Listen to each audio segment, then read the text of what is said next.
Top. So, as we announced yesterday, the president will travel to Rome, Italy in early January to meet separately with His Holiness Pope Francis, President of Italy, Sergio Mattarella, and Prime Minister of Italy, Meloni, Giorgia Meloni. The president will have an audience with the Pope to discuss efforts to advance peace around the world. And during his meetings with the Italian leaders, he will highlight the strength of the U.S. Italy relationship, thank Prime Minister Meloni for her strong leadership of the G7 over the past year, and discuss important challenges facing the world. We will provide more information in the days to come. And next, earlier this week, as you all saw, the U.S. International Development Finance Corporation announced a $1 billion financial initiative to support conservation of the Ecuadorian Amazon. This is a result of the president's recent trip to the Amazon and a continuation of the administration's effort to support innovative ways to address climate change through sustainable growth and development without burdening countries facing financial constraints. Switching gears just for a second here. Today, President Biden announced student debt cancellation for another 55,000 public service workers, bringing the total number of individuals who have been approved for student debt relief under his administration to nearly 5 million people. The people approved for debts cancellation today include teachers, nurses, service members, law enforcement officials, and other public service workers who have dedicated their lives to giving back to their communities and who are finally earning the relief they are entitled to under the law. Under the Biden-Harris administration, more than 1 million public service workers have received student debt relief, more than all other administrations combined since the Public Service Loan Forgiveness Program was first established by Congress in 2007. And finally, yesterday, U.S. Customs and Border Protection published their November 2024 data, which shows that since President Biden's announced new executive actions to secure the border on June 4th, unlawful border crossing have dropped by more than 60%. That's the lowest levels in 4.5 years. The Biden-Harris administration has implemented an effective and balanced approach to secure our border and make our immigration system more fair and just. With that, Colleen, what you got? Thanks, Karine. So I wondered if the president has spoken to any lawmakers personally about the potential for a shutdown. So let me say this, and I know you've seen our statements coming from here this week about this particular issue, and we'll just continue to reiterate that Republicans blew up this deal. They did, and they need to fix this, period. They have to. Republican needs to stop playing politics with a government shutdown, and they are doing the bidding. They're doing the bidding of their billionaire friends. That's what we're seeing, at the expense of hardworking Americans. And just to quote you something that we saw today, and I'm sure you all saw from the Punch Bowl News, which is, and I quote, "This has been an absolute disastrous week for the Speaker, the President-elect Donald Trump, and Republicans on Capitol Hill. This is a mess that they created, and they need to fix this." On your question, the President, I can confirm just moments ago, the President was able to connect with Leader Schumer and Leader Jeffries, and also just to add that the president does indeed get regular updates. He has been getting regular updates from his team. His team has been in touch with members, congressional members from both sides of the aisle, and certainly he will continue to stay updated. Has there been any communication between the president or the administration and the incoming administration on this? I think we have to be really clear here, and that is, this is a mess that Speaker Johnson created. It is his mess to fix. There was a deal on the table. They were a bipartisan deal. A bipartisan deal. In this day and age, they were able to come up with a bipartisan deal. And, you know, that agreement, Speaker Johnson needs to stick to. He needs to hold his commitment to that agreement. And so they have to fix this. This is their mess that they created, and they need to fix it. And let's not forget, not just when we talk about keeping the government open, we're talking about providing funds for disaster recovery efforts, lower costs of prescription drugs. That's what we're talking about. And the impact of this would hurt our veterans and would hurt vulnerable Americans across the country. That's what we're talking about. And Republicans need to do their job, and they need to uphold their side of the deal here. Good. Thanks, Karine. Why hasn't President Biden said anything in the public about this? Don't the American people deserve to know why millions of federal workers could enter this holiday period without a paycheck? Well, Americans need to know that Republicans are getting in the way here, and they are the ones who have created this mess. That's the reality. That's the fact. And the president, and let me just take a step back. This is not the first time we've been here, and the president has had this approach before. He understands how Congress works. He's been around for some time.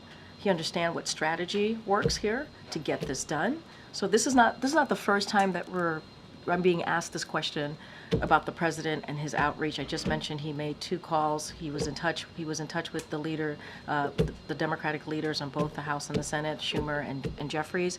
So, and his team is continuing to have that conversation. But this is the mess that was created by Speaker Johnson. He needs to fix this. That's what the American people need to be very clear about.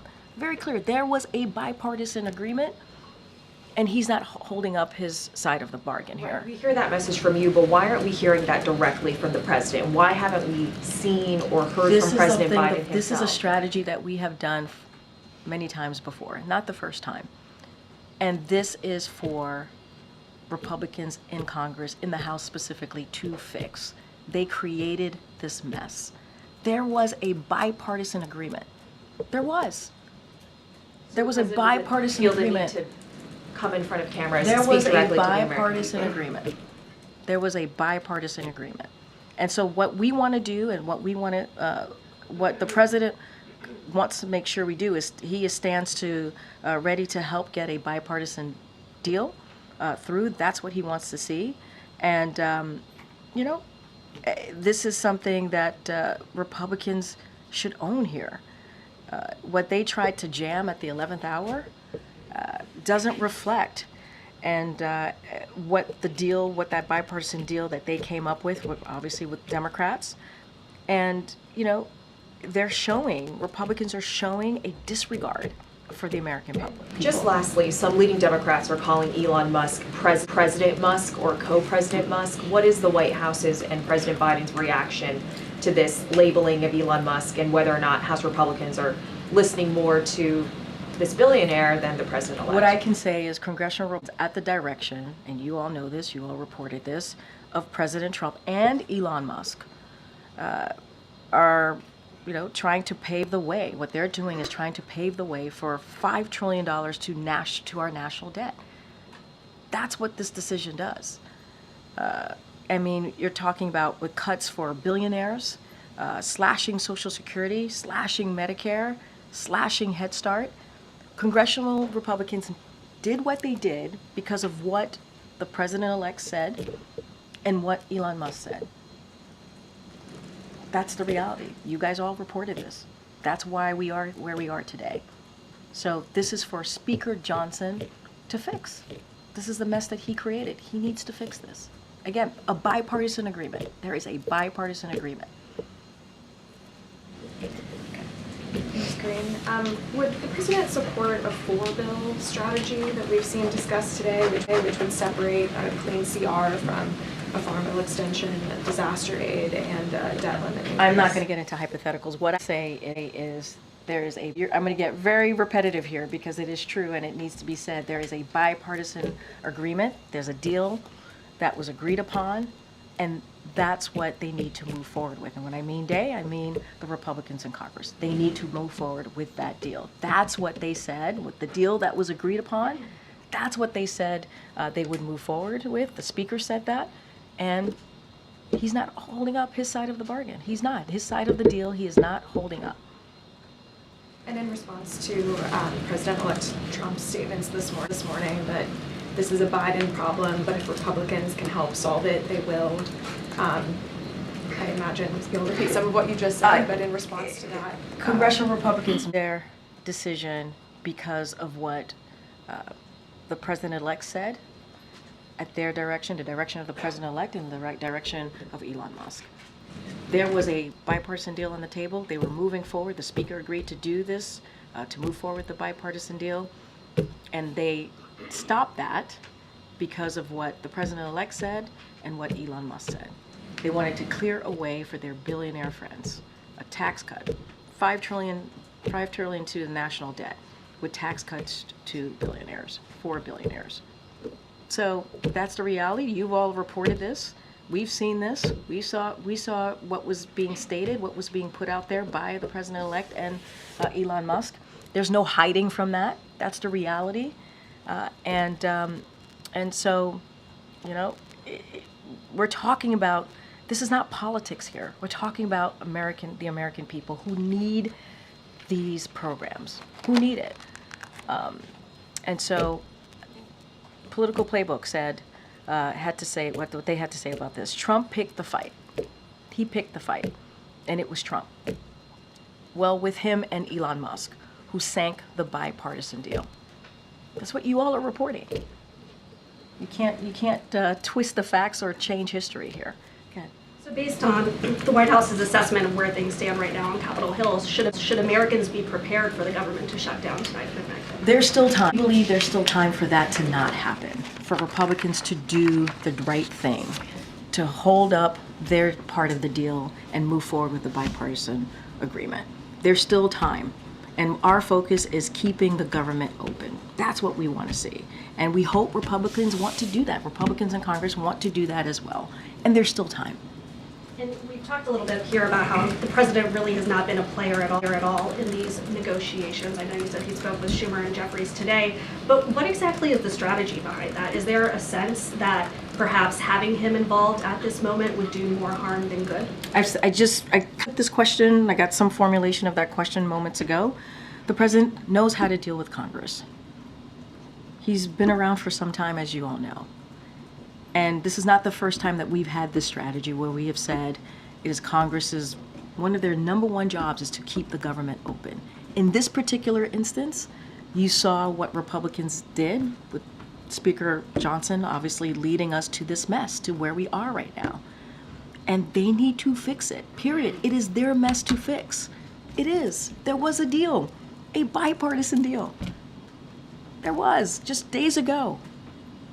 And they created this mess. Speaker Johnson needs to fix this. Republicans in Congress needs to fix this. It is their mess to fix. And they allowed this bipartisan deal to be scuttled by the president-elect.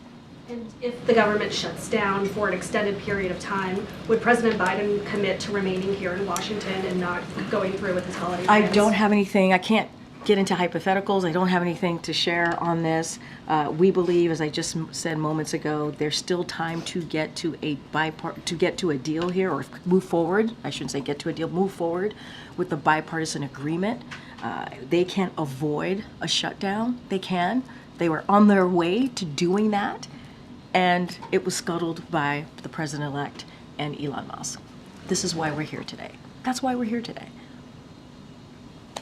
Okay. Yep, okay. Karine, you said that House Speaker Mike Johnson needs to fix this. Has President Biden spoken to the House Speaker, or does he have any plans to? I've answered this in so many ways, and I'm going to answer it now. We got to be really clear. Speaker Johnson created this mess, and he needs to fix it. I don't have anything else to add beyond that. He knows, the Speaker knows how to fix this. They got to a bipartisan deal. He said he was going to move forward with it. They stopped it because of the direction that they were given by the president-elect and Elon Musk. And right now we need to focus, and we need to continue to focus on the American people. We're talking about shutting down the government that will impact veterans programs, services that Americans truly need. They know how to fix this. Republicans actually know how to fix this. That's why they were able to get a bipartisan agreement on the table. They know in order to move forward with this, you need a bipartisan agreement. And there was one, and they did not move forward with it because of what they were told by President-elect Trump and also Elon Musk. Okay. Hi, Frank. I'll go at the question another way. In this moment, is the president leading? The president is the president of the States, and he is leading. And to be very clear, as it relates to this, I've said this many times before, moments ago, and I'll say it again. We have done the strategy before. This is not new, where we have said Congress needs to deal with this. This is their number one job, is to keep the government open. And there was an agreement on the table, not just an agreement, a bipartisan agreement. Speaker Johnson created this mess. He needs to fix it, period. To be Period. clear, the strategy is he is leading by staying in the background. The strategy is the Congress in particular need to do their jobs and get out of their own way and focus on the American people, not their billionaire friends. That is what needs to happen, and that's what the president wants to see. Does the president believe that the U.S. debt ceiling should be eliminated? You all know where the president stands on this. Focus right now is keeping the government open. That's what he's going to focus on. The vice president canceled her trip to California. Can you say why? You would have to speak to her. I can't speak to that. And then finally on Syria, really quickly, the DOD said yesterday that there are about 2,000 U.S. troops in Syria. That's double what the administration has said beforehand. Why the discrepancy? So I would have to refer you to the Department of Defense to speak to troop numbers. That is their purview. That is something that we have always been pretty consistent on, that they have to speak to. I know that they said yesterday that the additional forces are considered temporary, that they are deployed to meet shifting mission requirements, but I have to leave it to the Department of Defense, to the Pentagon, to speak to troops. Last question, Yep. Colleen, and I know you have tried to answer it several times, but shouldn't Americans hear from the President of the United States just hours from a shutdown? What Americans need to know is that you have Republicans in Congress, in the House, who got in a way, who stopped a bipartisan agreement. They got in the way. They created this mess. And I said this earlier when I said, and you all know this, or you report this, it is not easy to get to a bipartisan agreement here in this town. And there was one. Both sides sat down, they came to an agreement, which is a good thing for the American people. We thought we were moving in that direction, and Republicans decided to instead listen and give space to their billionaire friends and not put the American people first. That's what is happening. That's what we're seeing. Go ahead, Michael. Thanks, Corinne. Just wondering if you could give us an update on Nippon Steel's pending purchase of U.S. Steel. Excuse me, the panel that is reviewing that transaction is expected to issue its recommendation soon, so I'm just wondering if you have any update on the timing. And also, is the president prepared to accept those recommendations regardless of what they are, or does he plan to block this? I'm not going to get ahead of the president. I don't have any announcement to make, and so I'm just going to leave it there. Just don't have anything to share. Don't have an announcement to make at this time, and certainly not going to get ahead of the president at the podium. Even the timing? I don't. CFIUS, that's this review. They are independent. We leave it to them to make that decision on the timing. I just don't have anything to share on this. Good, Karen. Could you talk a little bit more about the president's trip next month to Italy? In your statement last night, you said that he had accepted the invitation of the Pope to visit next month. How did that come about? Did that just happen on the phone call yesterday? Did the president express interest to the Vatican that he wanted to make this trip? It's pretty late in a term to be traveling so soon, close to the end like that. So I don't have any information for you. I would have to talk to the team about the time. Look, the president is looking forward to going back to Italy. As you all know, he's been there a couple of times in this in his first term, and so he's met obviously a couple times in this administration alone with His Holiness Pope Francis, and obviously he looks forward to that. As you know, he is a proud Catholic, and so that is something that he certainly was looking forward to that, and having a conversation about peace around the world. We know that is an issue that His Holiness cares about. I don't have specifics or behind the scenes private conversations on how this landed and the timing of this. What we can share is that it's happening. The president looks forward to it. And we certainly will have more to share as we get closer, like we normally do when an ACONUS trip happens. Should we expect domestic travel for the president in January? Is he going to be out there doing any farewell speeches on policy issues in other parts of the country? So I would say stay tuned. We'll certainly have more to share about what January would look like for the president. Don't have anything to specifically to announce right now. Just going to try to ask this a different way. Yeah. The president You're gonna get the is still in same answer. office. I'm just going to try. He's still in office for Feel free. a month. The American people really haven't heard from him on whether or not the government is going to shut down.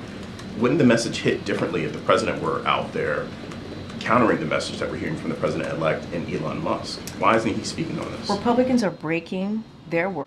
They are breaking their word to support a bipartisan agreement. We would not be in this position if Republicans in the House did not break their word. That's where we are. And we're talking about what the agreement, when you think about what the agreement would do, it would lower prescription drugs costs and make it harder to offshore jobs to China. We're talking about veterans who need these services. And instead, what they want to do is they put forth a bill that would pave the way for tax break for billionaires. That's what they did. Instead of going with a bipartisan agreement, they put forth something that would pave the way for their billionaire friends. That's not about the American people. That is just not about the American people. And we have been here before when we're trying to make sure that there's not a government shutdown. The president has had the same, kind of the same strategy. He knows how to work with Congress. And so in this instance, the Republicans blew this deal up. They did. They blew it up, and they need to fix it.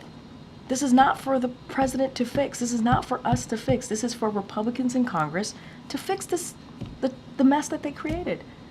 But has he expressed any thoughts or feelings on the president-elect and Elon Musk? You're Talking about this what I'm saying, right? I speak for the President of the United States. So when I speak for the President of the United States, I am speaking directly for him.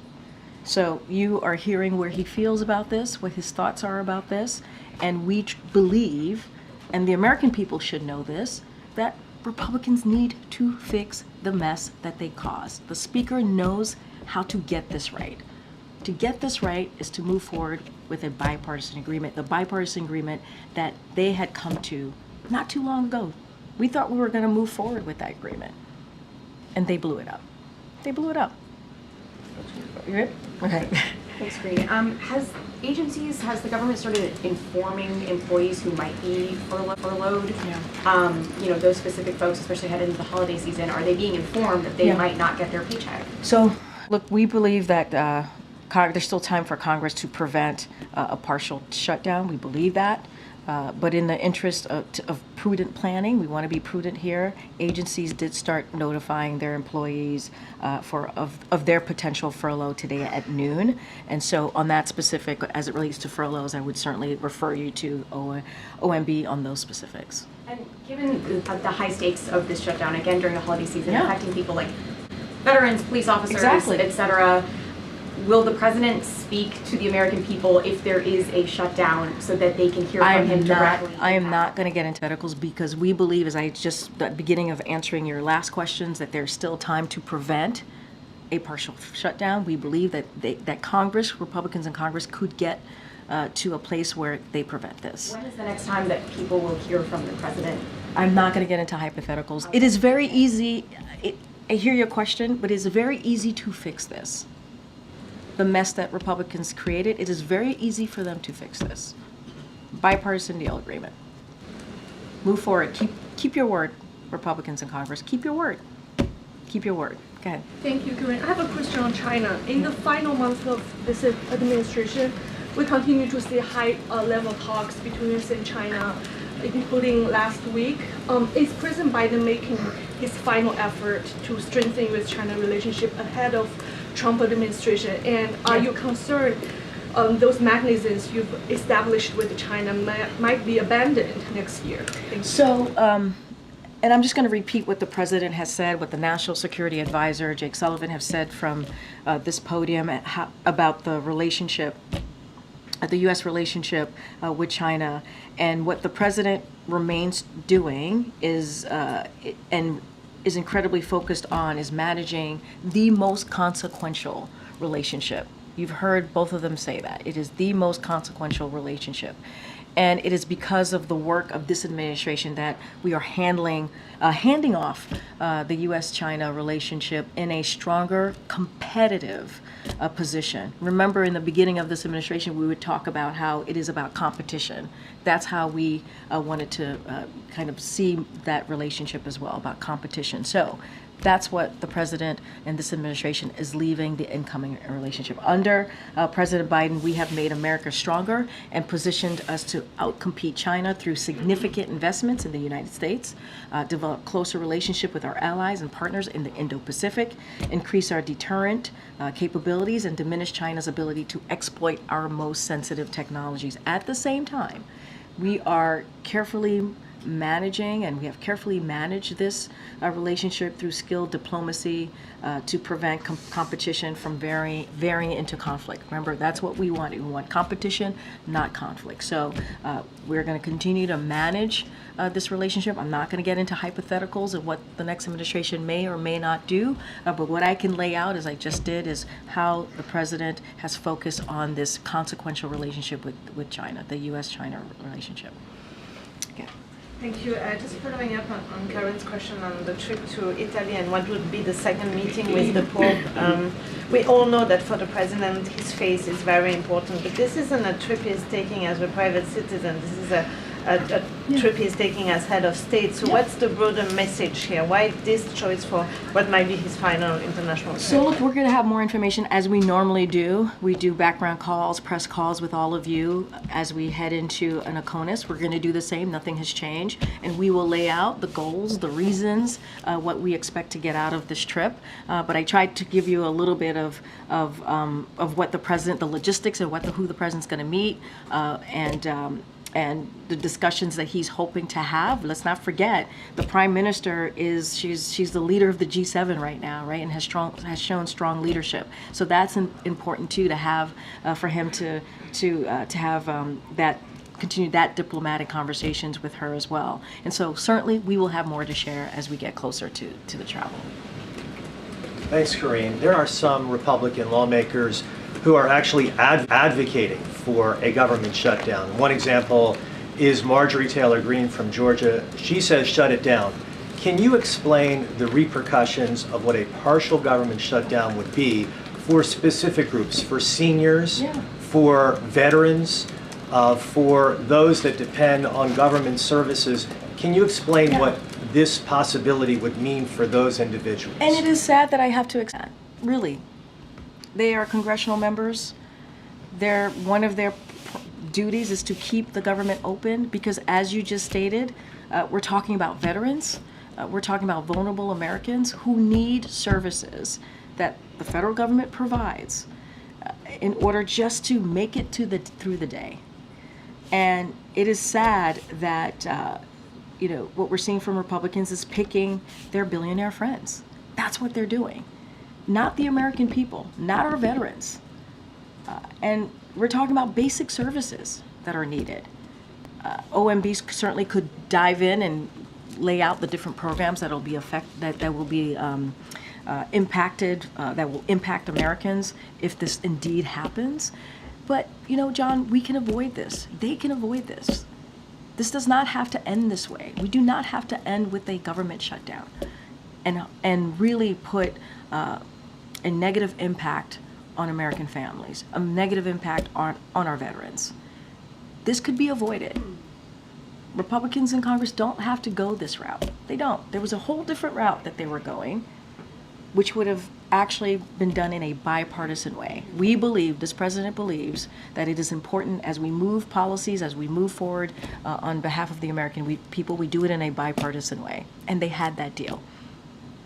Do you happen to know if there would be a delay of any kind for Social Security recipients from receiving their checks or members of the military from receiving their pay? You're laying out everything that we're concerned about. Those are the things that we are concerned about. Yes, those are concerns. But there's a way out of this. There is. Republicans need to fix this. They need to fix this mess that they created. It's very easy to do. you do an excellent job advocating on behalf of the president, but do you think the president would do a better job if he was out there making those same ideas present to the public in terms of what a shutdown would mean for all of those vulnerable Americans? What I will say is Republicans need to do their job. I would not be fielding these questions from you all if Republicans didn't lead us here. They did. They created this mess. The only reason we're having this back and forth is because the Republicans created this mess in Congress, in the House specifically. They created this mess. And they can fix it. They were on their way to fixing this with this bipartisan agreement. So I think the onus is on them to get this right. Okay. Does the administration have any updates on the whereabouts of Austin Tice compared to last week? Yeah, don't have any updates to share. Obviously, it is a priority for this president to get Austin home. That is something that certainly we want to see. I will speak to Assistant Secretary Barbara Leaf and Ambassador Roger Carstens travel to Damascus, Syria, to engage with the Syrian people, including members of civil society activists and other Syrians about their vision for the future of their country and how the United States can help support them. They also met with representatives of the interim authorities to discuss transition principles shared by the United States and regional partners. In their meetings, to your question, they stressed the immense importance of finding missing U.S. citizens, including Austin Tice, and bringing them home. So that continues to be a priority. Any specifics about that meeting, I would refer to the State Department. I know at 12:30, the two State Department officials held a on the record press conference. So I would refer you to that press conference that they had. It might still be going, but they certainly were able to talk in more details and take questions about this. And again, they touched on Austin Tice and this, and more broadly, obviously bringing U.S. citizens home.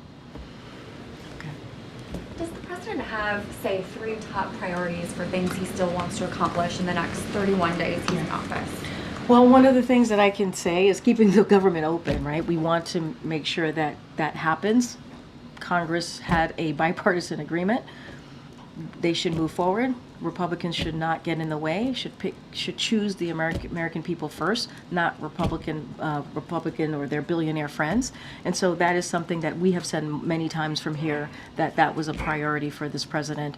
Certainly we want to continue to excel the implementation of key priorities that the president has had, meaning the bipartisan infrastructure legislation, the CHIPS and Science Act. We want to make sure that those investments, that continues, and we want to excel on that.